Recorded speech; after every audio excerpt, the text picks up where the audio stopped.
Assalamualaikum warahmatullahi wabarakatuh. Alhamdulillah wa syukurillah. Marilah kita pada kesempatan kali ini belajar bersama materi khutbah, tabligh dan dakwah di kelas 11 SMK. Baik, untuk kita sebagai literasi, kita akan membaca ayat bersama-sama. Bismillahirrahmanirrahim. Waltakum minkum ummatun yad'una ilal khairi wa ya'muruna bil ma'rufi wa yanhauna 'anil munkar wa ulaika humul muflihun. Kemudian ayat yang kedua, Ud'u ila sabili rabbika bil hikmati wal mau'izatil hasanah wajadilhum billati hiya ahsan inna rabbaka huwa a'lamu biman dhalla an sabilihi wa huwa a'lamu bil muhtadin. Shadaqallahul azim. Baik anak-anakku sekalian, adapun tujuan pembelajaran kali ini adalah menganalisis beberapa pelaksanaan khutbah, tabligh, dakwah dengan baik, kemudian ketentuan khutbah, kemudian syarat khatib, syarat dua khutbah, dan rukun khutbah dengan baik. Kemudian menganalisis adab sholat Jumat dan adab sholat dua hari raya. Seterusnya menganalisis ketentuan tata cara tabligh, kemudian ketentuan dakwah, pengertiannya secara bahasa dan istilah, kemudian adab berdakwah, sasaran dan tujuan berdakwah, serta syarat metode dakwah dengan baik, kemudian metode Al-Quran yang akan kita analisis menyajikan materi dakwah, manajemen dakwah, dan strategi dakwah dengan baik, kemudian akan menganalisis persamaan dan perbedaan khutbah, dakwah, tabligh dengan benar. Tujuan pembelajaran selanjutnya mempraktikkan khutbah 1 dan khutbah 2 dengan benar, khutbah tabligh dan dakwah yang akan dipresentasikan dengan baik. Baik, sekarang untuk materi khutbah adalah berasal dari kata bahasa Arab yang berarti pembicaraan atau berasal dari al-khatabu yang berarti perkara besar yang diperbincangkan, sementara pengertian khutbah adalah menyampaikan pesan dengan takwa sesuai perintah Allah dengan syarat dan rukun tertentu. Orang yang melakukan khutbah disebut dengan khatib dan harus laki-laki. Contoh khutbah yang akan kita paparkan adalah khutbah Jumat, dua sholat hari raya, sholat khusyuf dan khusuf, sholat istisqa, kemudian ketika wukuf di Arafah, dan khutbah nikah.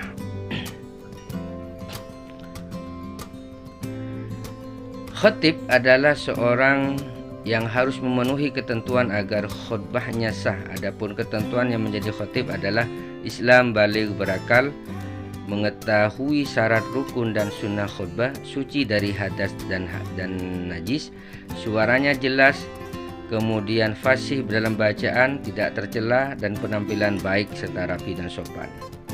Syarat-syarat khutbah adalah dimulai sesudah masuk waktu zuhur, khatib hendaknya berdiri jika mampu, khatib hendaknya duduk sebentar antara khutbah 1 dan 2, kemudian suara khutbah harus dapat didengar jemaah, khatib harus suci dari hadas dan najis, khatib harus menutup aurat dan tertib secara urutan-urutannya.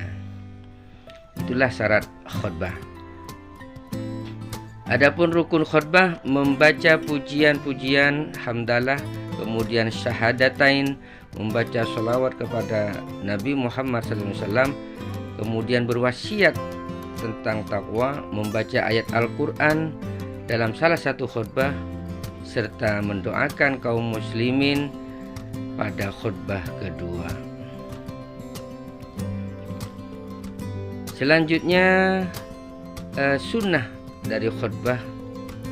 Adapun sunnah khutbah Jumat adalah khutbah disampaikan di atas tempat yang lebih tinggi dari jemaah. Khatib menyampaikan khutbah dengan kalimat yang jelas, sistematis dan tidak terlalu panjang.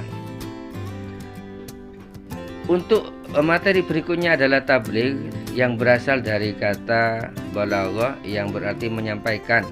Menurut istilah adalah menyampaikan ajaran Islam kepada umat manusia untuk dijadikan pedoman agar memperoleh kebahagiaan di dunia dan akhirat. Orang yang bertabligh disebut dengan muballigh. Adapun dalilnya adalah alladzina yablughuna risalatillahi wa yakhshawnahu wa la yakhshawna ahadan illallah wa kafa billahi hasiba. Yaitu artinya orang-orang yang menyampaikan risalah Allah, mereka takut kepadanya dan tidak merasa takut kepada siapapun selain kepada Allah, dan cukuplah Allah sebagai pembuat perhitungan. Al-Ahzab ayat 39.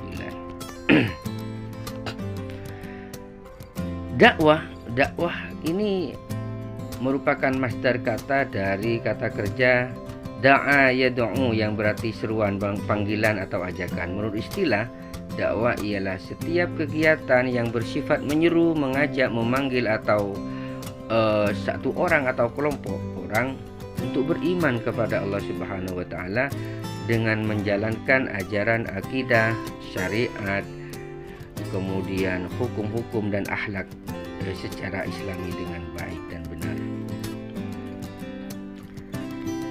Adapun metode dakwah yaitu dengan satu bil hikmati, dengan kebijaksanaan, kemudian mau'izatil hasanah, mau'izah yang baik, mujadalah dengan diskusi dengan santun dan tentunya baik. Adapun medianya sangat banyak sebenarnya, ya salah satunya dengan lisan seperti ceramah dan seterusnya. Kemudian dengan tulisan, artikel atau apapun itu ya. Kemudian teknologi informasi media sosial sekarang sudah banyak sekali, bisa dari internet, YouTube dan sebagainya. Untuk mengetahui perbedaan-perbedaan antara khutbah, tabligh, dakwah, anak-anak bisa melihat di tabel yang saya pampangkan di sini, ya. Jadi ada perbedaan-perbedaan yang perlu kita ketahui bersama.